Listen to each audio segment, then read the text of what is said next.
ఉప ముఖ్యమంత్రి గారి తరఫున నేను గౌరవ సభ ముందు చిన్న చట్ట సవరణ అధ్యక్ష Andhra Pradesh Panchayati Raj act number 13 of 1994 ఇది 30 మే 1994 లో ప్రవేశపెట్టారు అధ్యక్ష. అందులోని సబ్ సెక్షన్ 3 ఆఫ్ సెక్షన్ 19లో ఇద్దరు పిల్లల కంటే ఎక్కువ మంది కలిగిన వ్యక్తులకు స్థానిక సంస్థల ఎన్నికల్లో వారికి పోటీ చేయడానికి అనర్హులుగా ఆ చట్టంలో ఆ రోజున మార్పు తీసుకొచ్చారు అధ్యక్ష. తద్వారా టూ చిల్డ్రన్ నామ్ అంటే ఇద్దరు పిల్లలే ఉండాలి ఒక కుటుంబంలో ఎవరైతే స్థానిక సంస్థల్లో పోటీ చేయాలో వాళ్ళకి అటువంటి పరిస్థితి ఆ రోజున్న వాస్తవాలు 1980-90లో ఏ విధంగా జనాభా పెరుగుతూ పోతుందో మన భారతదేశంలో దాన్ని దృష్టిలో పెట్టుకొని ఆ రోజున గౌరవ ముఖ్యమంత్రిగా చంద్రబాబు నాయుడు గారు ఒక ఆదర్శవంతమైన చట్టాన్ని ఆ రోజున తీసుకొచ్చి ఇది చూసి అనేక రాష్ట్రాల్లో కూడా ఒక మార్పు ఈ విధంగానే వివిధ చట్టాలు తీసుకొచ్చారు అధ్యక్ష. ఎందుకంటే జనాభా విస్ఫోటాన్ని నియంత్రించడం అవసరం, జాతీయ ఆహార భద్రతను దృష్టిలో పెట్టుకుని అదేవిధంగా నిరుద్యోగాన్ని దృష్టిలో పెట్టుకుని కొన్ని సందర్భాల్లో అనేక వ్యాధులు దేశవ్యాప్తంగా ఏ విధంగా ముందుకెళ్తున్నాయో వాటి గురించి కూడా దృష్టిలో పెట్టుకుని పౌష్టికాహారం లోపం కూడా చాలా స్పష్టంగా ఆ రోజుల్లో మన దేశంలో ఈ ఆహార భద్రత భాగంగా అనేక సందర్భాల్లో మన సమస్యలు ఎదుర్కొన్నాం అధ్యక్ష.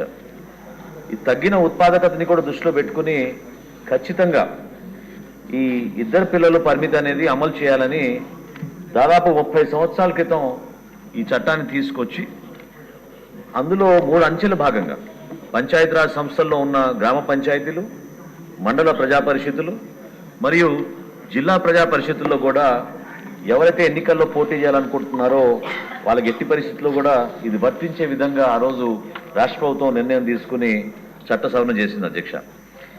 ఇప్పుడు నేషనల్ ఫ్యామిలీ హెల్త్ సర్వే ప్రకారంగా టోటల్ ఫర్టిలిటీ రేట్ TFR అంటారు అధ్యక్ష, అది 3.7 నుంచి 1992-93లో 3.7 ఉన్నది ఈ రోజున 2.1కి మన గ్రామీణ ప్రాంతాల్లో తగ్గిందనేది రిపోర్ట్స్ మన రాష్ట్ర ప్రభుత్వానికి అందించారు అధ్యక్ష.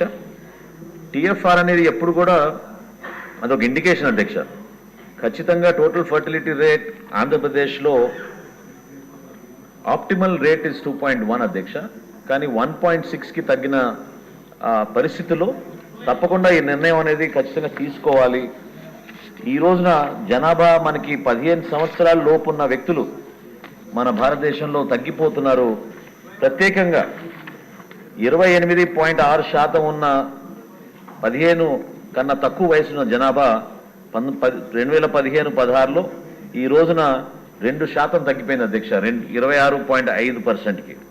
వీటిని దృష్టిలో పెట్టుకుని మన రాష్ట్ర ప్రభుత్వం మరొకసారి ఒక ప్రోగ్రెసివ్ స్టెప్గా భవిష్యత్తుని దృష్టిలో పెట్టుకుని మన రాష్ట్రంలో మనం ఖచ్చితంగా మరొకసారి ఒక యంగ్ పాపులేషన్ ఉండే విధంగా రాబోయే రోజుల్లో చక్కటి ఉపాధి అవకాశాలు కూడా కల్పించే విధంగా మన నిర్ణయాలు తీసుకున్న ఉద్దేశంతో ఈ చట్ట సవరణ తీసుకురావడం జరిగింది అధ్యక్ష.